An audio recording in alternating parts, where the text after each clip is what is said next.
Muy buenos días, apreciados hermanos. Dios me les bendiga. Feliz inicio de semana de labores. Estamos en el tiempo de la meditación de la escuela sabática para hoy lunes 20 de mayo. Recuerden que el tema de la semana es luz desde el santuario.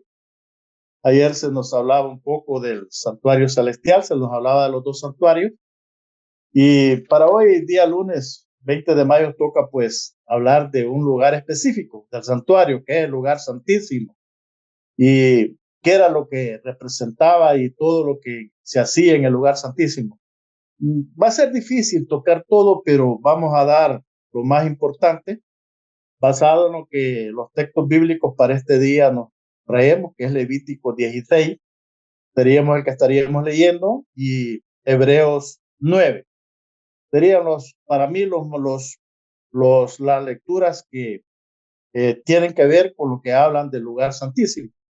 Pero bien, no lo podemos hacer sin antes encomendarnos a Dios. Y es que les invito a tener una palabra de oración. Oremos. Querido Padre, en esta hora pedimos tu presencia, tu dirección en cada una de nuestras vidas para que al meditar en tu palabra, pues todo pueda ser de acuerdo a tu voluntad, para honra y gloria de su nombre y para edificación de nuestra vida. Bendiga el consejo y bendícenos a nosotros al meditar en él. Es nuestro ruego y nuestra súplica en los méritos de Cristo Jesús. Amén. Bien, Levítico 16, vamos a meditar desde el versículo 21 al 29, lo vamos a leer textualmente. Después estaremos leyendo Hebreos 9, del 23 al 28, que creo que son las lecturas que nos introducen a este tema tan importante. Desde ya digo, apreciado hermano, amigo que nos ve y nos escucha, hay mucho que explicar acá, mucho que tocar acá. Siento yo que la parte que se nos ha tocado, tocado este día, pues se queda corto, pero vamos a tratar de tocar lo más importante, lo que simbolizaba, lo que significaba todo lo que el sumo. Recuerden que allí el único que entraba era el sumo sacerdote. Por eso la lectura comienza con nombre y apellido, diría yo. Leo el versículo 21 de Levítico 16 al 29 que dice: y pondrá a Aarón, recuérdese que Aarón era el sumo sacerdote, ambas manos, dice, suyas sobre la cabeza del macho cabrío vivo y y confesará, dice, sobre él todas las iniquidades de los hijos de Israel y todas sus rebeliones y todos sus pecados, poniéndolos así sobre la cabeza del macho cabrío, y lo enviará al desierto por mano de un hombre destinado para eso. Y aquel macho cabrío llevará sobre sí, dice, todas las iniquidades de ellos a tierra inhabitada, y dejará ir al macho cabrío por el desierto. Después vendrá Aarón, dice, al tabernáculo del testimonio y se desnudará, dice, la vestimenta de lino que había vestido, dice, para entrar en el santuario. Y pondrá, dice, ahí, lavará, dice, luego su carne con agua en el lugar del santuario, y después, dice, de ponerse sus vestidos, saldrá y hará, dice, su holocausto y el holocausto del pueblo, y hará la reconciliación por sí y por el pueblo. Y quemará, dice, el cebo de la expiación sobre el altar. Y el que hubiere llevado, dice, el macho cabrío a Azazel, lavará sus vestidos, lavará también, dice, con agua su carne, y después entrará, dice, en el real. Y sacará fuera, dice, del real, dice, el becerro del pecado, dice, y mucho cubrió, dice, de culpa la sangre de los cuales fue metida, dice, para hacer la expiación en el santuario. Y quemará, dice, en el fuego sus pellejos y su carne y su estiércol. Bien. Y el que los quemare, dice, lavará sus vestidos, lavará también su carne con agua, y después, dice, entrará en el real. Y esto tendréis por estatuto perpetuo. En el mes séptimo, dice, a los 10 días del mes afligiréis vuestra alma, y ninguna obra, dice, haréis, ni el natural ni el extranjero, dice, que peregrina entre vosotros. Ese día que se hacía el día de la expiación, dice, ninguna obra haréis. Era un día especial. Bueno, se dice que se declaraba sábado, que todo el mundo dejaba todas sus actividades para estar presente ese día especial del día de la expiación, que también es llamado pues Yom Kippur. Bien, leemos ahora Hebreos 9 para que tengamos el panorama completo, y a esto se refiere lo que el apóstol Pablo escribe referente a esto. Hebreos 9, 23 al 28 nos dice de la siguiente manera: fue pues necesario, dice, que las figuras de las cosas celestiales fuesen purificadas, dice, con estas cosas. Pero las mismas cosas celestiales son mejores sacrificios que esto. Porque no entró Cristo en el santuario, dice, hecho de mano, figura del verdadero, dice, sino en el mismo cielo, para presentarse ahora por nosotros en la presencia de Dios. Y no para ofrecerse, dice, muchas veces a sí mismo, como entra el pontífice en el santuario cada año con sangre ajena. De otra manera, dice, fuera necesario que hubiera padecido muchas veces y desde el principio del mundo, mas ahora una vez en la consumación de los siglos, dice, para deshacimiento, dice, del pecado, se presentó por el sacrificio de sí mismo y de la manera que está, dice, establecido a los hombres que muera una vez y después, dice, el juicio. Así también Cristo fue ofrecido una vez para agotar los pecados de muchos y la segunda vez sin pecado será visto, dice, de los que le esperan para salud. Muy bien, hermano. ¿Por qué tomé estas dos lecturas? Les decía que eran las que yo considero más importantes. Allá Levítico nos está hablando del santuario terrenal. Ya el apóstol Pablo nos está hablando del santuario celestial, en el cual es Cristo como sumo sacerdote el que administra y está administrando, vamos a decir así todavía, en el lugar santísimo, en el santuario celestial. Muy bien, unas breves explicaciones que el autor de la lección nos da. Dice que los sacerdotes ejercían su ministerio, dice, todos los días del año. Los sacerdotes, vamos a decir así, comunes. Puede que había sacerdotes y sumos sacerdotes. Sumos sacerdotes solo era uno, sacerdotes eran varios. Los que administraban, incluso eran programados, había una calendarización para que cada uno sirviera el día que le correspondía. Estaban todos los días recibiendo, dice, la, las ofrendas o los sacrificios de pecado, lo que fuera, dice, del pueblo de Israel. Todo eso se iba acumulando en el santuario. Por eso dice, por eso dice el autor de la cartilla que dice que los sacerdotes ejercían un ministerio, dice, todos los días del año. Pero el día, dice, de la expiación, llamado también, dice, Yom Kippur, los ojos de todo Israel se volvían, dice, hacia el santuario. Por eso ahí está Levítico 16, 23, dice, de instrucciones explícitas, dice, para el día de la expiación. Todas las actividades eran cesadas. Nadie hacía nada. Todo el mundo se centraba y rodeaba, vamos a decir así, el santuario. Y por ejemplo, todos los comunes, dice, cesaban. Todos ayunaban. Otro aspecto importante. Todos ayunaban. Mientras el sumo sacerdote entraba, dice, en nombre de ellos ante la presencia de Dios, en el lugar santísimo, tiene su aplicación.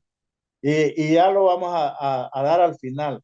Dice, cualquiera que no afligiera tu alma, cualquiera que no llegara también a la reunión de ese día de la expiación o del día de Yom Kippur, dice, con todo ella, ya no formaría parte del pueblo escogido de Dios, ya no era de más israelita. Es más, dice que como que lo desterraban, ¿tá? Y olvídate, ya tú no eres parte de este pueblo. Entonces dice que en el día de la expiación el sumo sacerdote llevaba, dice, la sangre del macho cabrillo del Señor. Bueno, ¿por qué menciona un macho cabrillo del Señor y un macho cabrillo que le llaman Azazel, que significa Satanás? Hermano, eran dos machos cabrillos los que el sacerdote llevaba ese día. Y no era que el sacerdote también por decisión propia decía, este para el Señor, este para Satanás o para Azazel, como queramos decir, sino que dice que también, por eso digo, esto implica mucha explicación.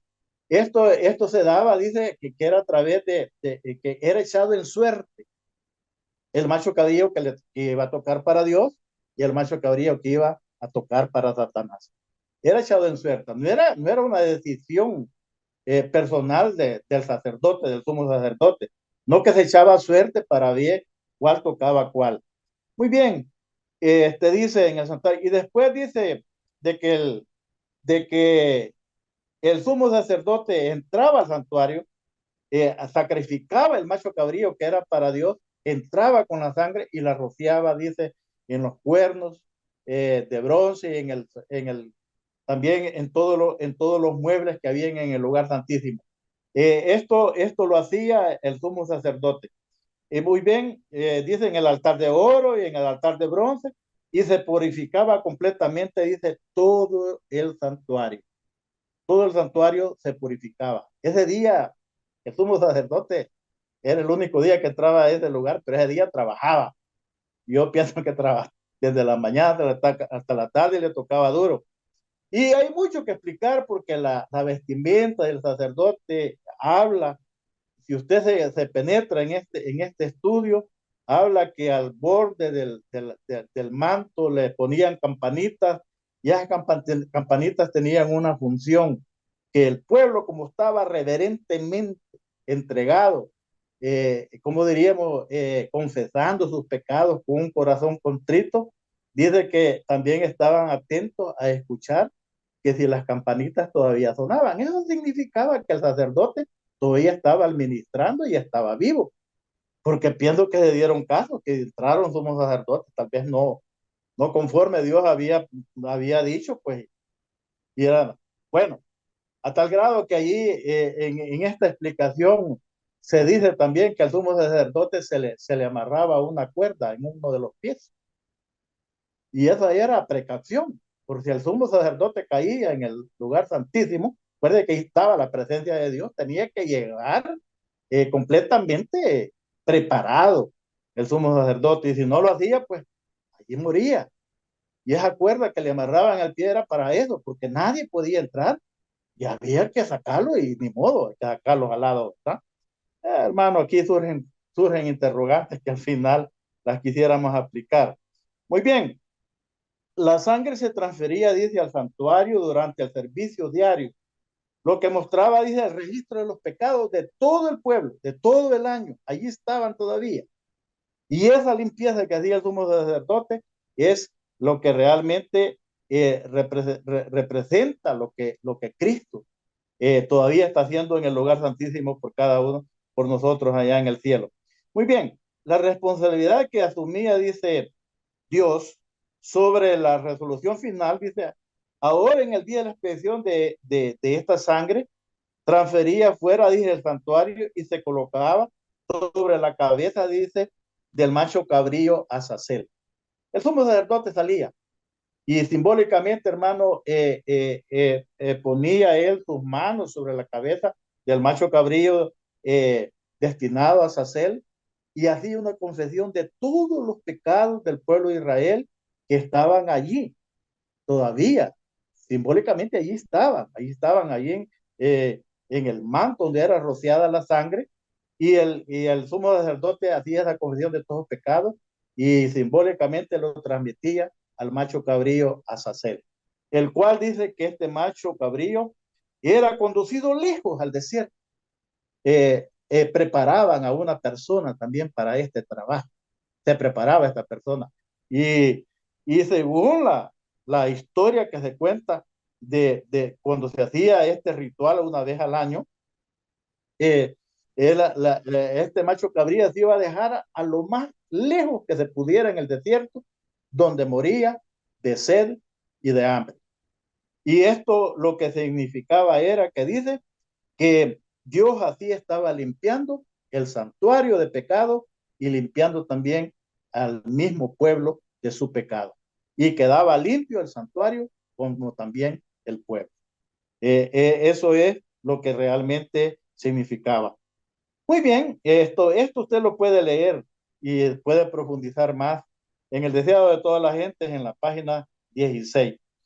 Como resultado, dice, de esta justicia que se nos acredita o se nos imputa, dice de que afligimos nuestra alma que es un alejamiento de pecado. Eso significa que no hemos llegado, dice, a aceptar el mal, dice, cómodamente. Espero, hermano, que verdaderamente eh, cometemos errores, fallamos, pecamos, pero que eso realmente lo incomode, no que no lo incomode y se sienta tranquilo. Por eso este párrafo también así dice, ¿no? Que el resultado de esta justicia que se nos acredita o se nos imputa, dice, afligimos nuestra alma, que es un alejamiento del pecado. Eso significa que no hemos llegado a aceptar, dice, el mal cómodamente y que no estamos excusados, dice, ni aferrándonos a pecado, acariciado, sino más bien creciendo en gracia y llevando una vida de santidad. Ahora bien, haciendo un resumen, prácticamente hemos hablado de los dos santuarios también, de lo que se hacía en el santuario terrenal. Un sumo sacerdote entraba una vez al año, era llamado todo el pueblo de Israel, hasta los extranjeros, eran llamados a ese día, a presentarse con reverencia, a presentarse con un corazón contrito, con quebrantado y a confesar todos sus pecados ese día. Y esperaban, eh, esto lo vislumbra mejor la pluma inspirada, dice que esperaban que el sacerdote saliera y cuando veían que el sacerdote salía, pues el pueblo irrumpía en gran alegría y en alabanza, reconociendo que sus pecados ahora sí habían sido perdonados. Mientras no llegaba este día, sus pecados habían sido confesados, habían hecho un sacrificio, habían llevado quizás un cordero o otro animal de lo que se exigía para el perdón. Recuérdese que sin derramamiento de sangre no hay perdón de pecado. Tenía que llevar siempre la ofrenda, pero este hermano que llegaba ese día y confesaba ese día y hacía ese sacrificio ese día que confesaba su pecado, estaba completamente seguro que su pecado allí quedaba, hasta que llegaba el día de la expiación o el día de Yom Kippur. Y ese día, cuando el sumo sacerdote hacía esa limpieza, entonces hasta entonces el hermano estaba consciente, o el israelita o el extranjero que vivía con ellos, estaba ya seguro que su pecado había sido perdonado. Muy bien, vemos que Dios hace las cosas tan bien. Ahora, eso era en el santuario terrenal. Lo mismo está sucediendo en el santuario celestial. Cristo todavía está intercediendo por tus pecados y por mis pecados. Si el apóstol Juan así dice, si hemos cometido pecados, pues abogado tenemos todavía. Confesémoslo. A Jesucristo el justo dice quien todavía intercede por cada uno de nosotros en el santuario celestial. Recuérdese que ya en hebreo el apóstol Pablo está haciendo una referencia ya del santuario celestial y que tenemos un tal sumo sacerdote que no entró con sangre ajena, dice, sino con su propia sangre. Recuerde que el sumo sacerdote llevaba la sangre del macho cabrío que era dedicado a Dios. Con esa entraba él y con esa hacía su expiación y la expiación del pueblo. Ahora dice que Cristo entró con su propia sangre y ya en el santuario celestial. Lo interesante de todo esto, hermano, esto yo siempre digo esto, es bonito recordar esto, es bonito volver, a veces a algunos nos cuesta explicar un poco esto porque se necesita de, de, de tener bastante memoria para poder ir memorizando y explicando los puntos correctamente y en orden. Pero, y es bonito recordar esto. Pero, ¿qué tiene que ver esto con nosotros? Bueno, estamos en el día de expiación. ¿Cómo está tu vida? Y no me refiero a tu vida, vida espiritual. ¿Estás con un corazón contrito? ¿Estás realmente confesando tu pecado o ya el pecado no te estorba? ¿Pecás y ya no sentís nada? Esas son las preguntas que debemos de hacernos y tratar de respondernos nosotros mismos.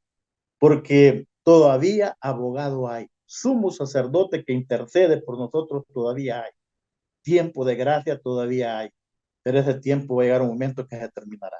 ¿Y cómo será tu condición? Bueno, eso va a ser lo que va a decidir si vamos a estar con Jesús o no vamos a estar con Él? Termino con la pregunta siempre de reflexión que me interesa mucho y tiene que ver con lo que te estoy preguntando en esta mañana. ¿Qué importancia tiene, dice, el día de expiación en nuestra vida actual? Ya que estamos en ese día, mis hermanos. Eso entendámoslo.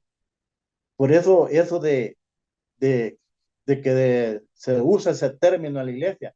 El hermano o la hermanita se ha tomado una vacación, así le llaman, que se van 1 año, 2 años a disfrutar la vida, dice, a vivir en pecado desordenadamente. Allá a los 2 años que Dios ha tenido compasión de ellos, vuelven a la iglesia. Algunos, otros ya no vuelven, se quedan con vacación eterna. Entonces, por eso la pregunta, ¿qué importancia tiene el día de expiación en nuestra vida actual? No estamos para estarnos dando vacaciones, ni un día, ni 2 días, ni años, sino para estar con un corazón contrito y una mente, dice, entregada a las cosas de Dios, viviendo una vida realmente, dice, en santidad, porque estamos en el último día de expiación. Ahora bien, termina la pregunta con lo demás, dice que, ¿qué debería ser, dice, determinante en nuestra manera de vivir? Entendamos, hermano, que estamos en el tiempo de gracia y no sabemos ese tiempo cuándo terminará. En primer lugar. En segundo lugar, el tiempo de gracia termina para ti cuando también nosotros nos despedimos de este mundo. Ahí, hasta allí termina tu tiempo de gracia. Por eso debemos de vivir con lo último que decía la último párrafo del día lunes, que dice de que deberíamos de estar llevando, dice, una vida de santidad, porque no sabemos cuándo terminará para nosotros ese tiempo de gracia. ¿Cuándo será ese último día de expiación para nosotros?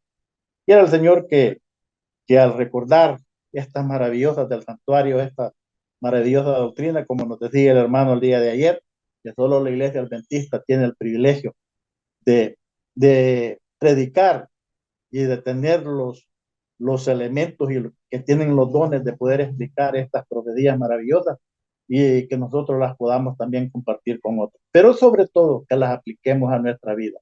Estamos en el tiempo del fin, si lo queremos decir de otra manera. ¿Cómo estás viviendo esta vida tú? Esa es la pregunta. Pregúntatela, reflexiona y respóndete a ti mismo. Que Dios te bendiga y me deseo en esta mañana.